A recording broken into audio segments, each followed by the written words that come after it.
Je me suis intéressé ici à la déconstruction des représentations qu'on peut avoir autour des réfugiés. C'est-à-dire qu'il y a 7 ans, j'ai travaillé avec un groupe de guérilla kurdes, ces combattants kurdes qui aujourd'hui dans nos sociétés sont héroïsés. Et une partie de ces combattants sont devenus des réfugiés 7 ans plus tard.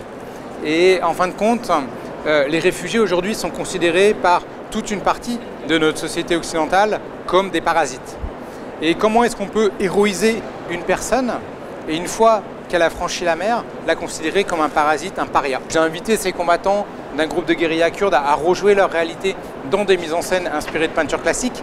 Du coup, on a une gestuelle qui est une gestuelle propre à la peinture qui vient trahir le dispositif de mise en scène. Et donc, face à ces images, on dit mais il y a un truc de faux, il y a quelque chose qui ne va pas. Et en même temps, on est avec des vrais combattants sur une vraie zone de guerre. Mais alors du coup, est-ce que c'est vrai ou est-ce que c'est faux? Et c'est ça qui m'intéresse, c'est vraiment cette interrogation sur l'image de guerre, la construction, la théâtralisation de l'image de guerre. Je me suis beaucoup interrogé aussi sur comment sortir des représentations qu'il peut y avoir autour des réfugiés. Qu'est-ce que je pouvais apporter de plus que ce qui déjà est visible? Parce que globalement, on a 3 types de représentations.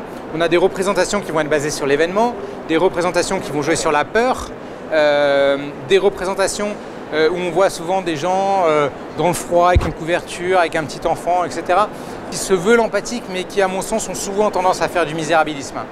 J'ai décidé d'aller rejoindre ces amis, donc devenus des réfugiés, au Danemark, en Allemagne. Et comme je disais, j'ai cherché à faire des images le plus banales possible, des images d'un quotidien qui pourrait être celui de n'importe lequel d'entre nous. On a Hazar, une des premières choses qu'il a fait lorsqu'il est arrivé en Europe, il a pris un abonnement dans une salle de sport et ça lui permet d'avoir un point de chute, un endroit où il peut se doucher, faire du sport, et c'est ça qui l'aide à tenir à la fois physiquement et psychologiquement, puisque c'est une traversée qui est extrêmement éprouvante.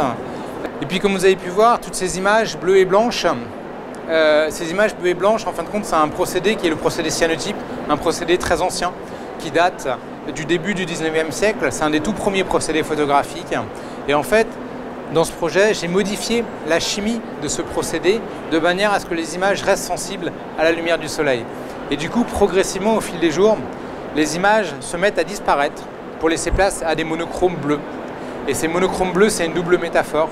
C'est à la fois une métaphore de la mer Méditerranée, mais c'est aussi une métaphore de l'Europe, puisque le bleu, c'est la couleur de l'Europe. Et tous ces réfugiés qui arrivent, eh bien, ils font partie du futur de l'Europe et c'est des futurs Européens.